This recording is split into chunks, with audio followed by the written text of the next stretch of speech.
সকলকে স্বাগত জানাই আজকের এই সুন্দর পরিবেশে। কারণ ঈশ্বর আমরা যেরকম দেখছি তাকে তার চেয়েও সুন্দর তিনি।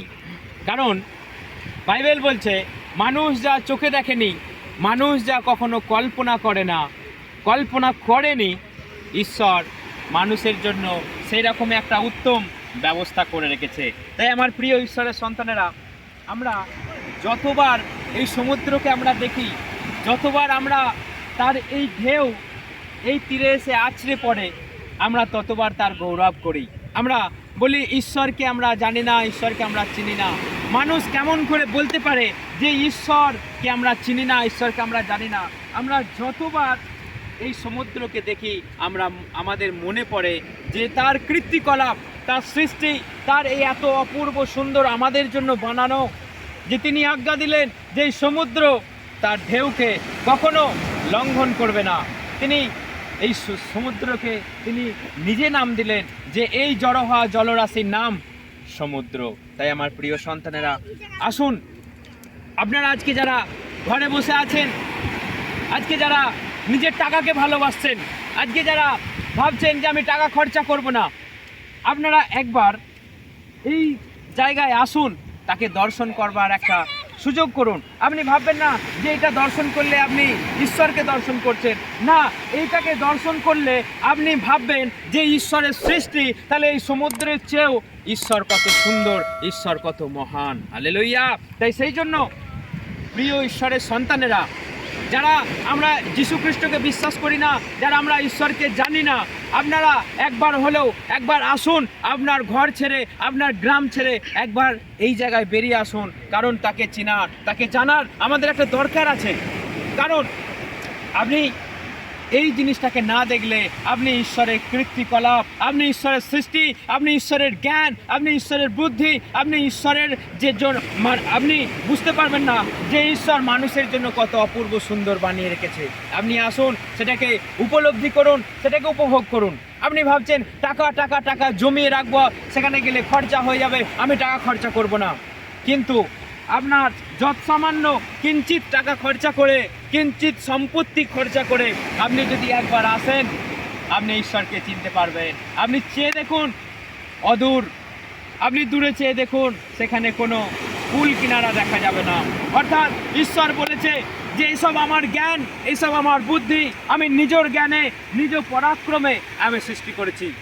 এই সমুদ্র থেকে ঢেউ আছড়ে পড়ছে, আবার তীরে আসছে, আবার সে আপন গতিতে ফিরে যাচ্ছে। আপনি তার কোনো বিগাড় করতে পারবেন না, আপনি তার কিচ্ছু করতে পারবেন না।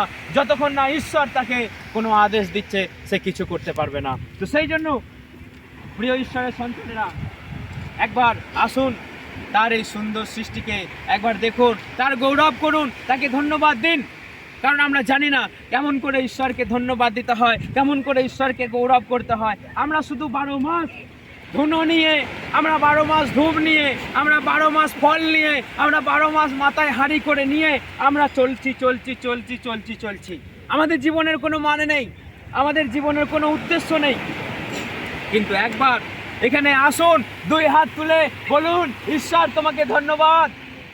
আকাশ ও পৃথিবীর মালিক, সমুদ্রের সৃষ্টিকর্তা, তুমি এই সমুদ্রকে তুমি কত সুন্দর করে বানিয়েছো। সে অবিরত, সে ক্লান্ত হয় না, সে দিন রাত এই সমুদ্র গর্জন করছে এবং ঢেউ তীরে এসে আছড়ে পড়ছে, আবার সে নিজের গন্তব্যে ফিরে যাচ্ছে। তো এইসব কীর্তিকলাপগুলোকে দেখে তাকে ধন্যবাদ দিন। আপনি তার গৌরবকে, আপনি তার মহিমাকে আপনি ক্ষুণ্ণ করছেন, আপনি তার গৌরবটাকে অন্য কাউকে দিয়ে যাচ্ছেন, অন্য কোথাও চলে যাচ্ছেন। তো সেই জন্য তার প্রাপ্য গৌরব, তার প্রাপ্য ধন্যবাদ আপনি তাকে দিন এবং এই জায়গায় এসে আপনি তার গৌরব করুন, তার গুণগান করুন, তার মহিমা করুন, তার প্রশংসা করুন। আপনি ঈশ্বরের কাছে আসুন, ঈশ্বর আপনাকে আশীর্বাদ করবে।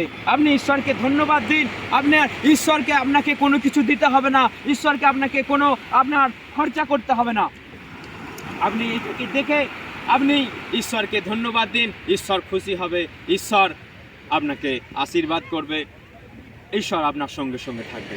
অতএব সকলকে অনেক অনেক ধন্যবাদ। মানুষকে আমরা জানাতে চাই ঈশ্বরের সত্য, ঈশ্বরের গৌরব, ঈশ্বরের মহিমা এবং ঈশ্বর যে কত মহান, ঈশ্বর যে মানুষের জন্য চিন্তা করেন, ঈশ্বর যে মানুষের সঙ্গে কথা বলতে পারেন, আমরা এটা মানুষকে বোঝাবার চেষ্টা করছি। তাই কেউ কিছু মনে করবেন না। আপনার যদি আমার সঙ্গে যদি সহমত হন, তো আপনি ঈশ্বরকে বিশ্বাস করুন, এই জায়গায় আসুন এবং তাকে ধন্যবাদ দিন। আপনি সমুদ্রকে পুজো করবেন না, আপনি জলকে পুজো করবেন না। আপনি সমুদ্র তীরে কেউ কেউ এসে সূর্যকে প্রণাম করছে, কেউ কেউ বলছে সূর্য দেবতা, কেউ কেউ বলছে সমুদ্র দেবতা, কেউ কেউ বলছে জল দেবতা। আপনি তার এই সৃষ্টির কাছে আসুন, আপনি ঈশ্বরের শাস্ত্র পড়ুন। তিনি বলছেন এ সব আমি বানিয়েছি। তিনি বললেন সেখানে আলো হোক, আলো হয়ে গেল। তিনি বললেন সেখানে জল থেকে দুভাগ হোক, সেখানে জল দুভাগ হয়ে গেল। তিনি বললেন যে এই সমুদ্রতে ভর্তি হয়ে যাক জলচর প্রাণীতে। তো সেই জন্য এগুলো আমাদের জানতে হবে যে আমরা আজকে ঈশ্বরকে গৌরবের বদলে আজকে আমরা অন্য কিছু করছি।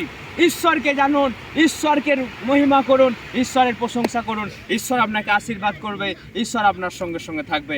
আপনি এইটাকে দেখে ঈশ্বরকে ধন্যবাদ দিন। এটাকে দেখে বলবেন না যে সমুদ্র তুমি আমাকে আশীর্বাদ করো, না, আপনি সমুদ্র আপনাকে আশীর্বাদ করবে না, আশীর্বাদ করবে ঈশ্বর আপনাকে, আশীর্বাদ করবে ঈশ্বর আপনাকে। সূর্য আপনাকে আশীর্বাদ করবে না, এই জল আপনাকে আশীর্বাদ করবে না, করবে ঈশ্বর, যিনি এই সব কিছু, এই আকাশ, মাটি, এই মাছ, এই সমুদ্র, এই মানুষ, এই পৃথিবী, এই সবাইকে বানিয়েছে, সেই ঈশ্বর আপনাকে আশীর্বাদ করবে। তাই সকলকে অনেক অনেক ধন্যবাদ আমাদের এই ভিডিও দেখার জন্য। তাই সকলে ভালো থাকুন, সুস্থ থাকুন, আমাদের সঙ্গে জুড়ে থাকুন। সকলকে অনেক অনেক ধন্যবাদ। জয় যিশু।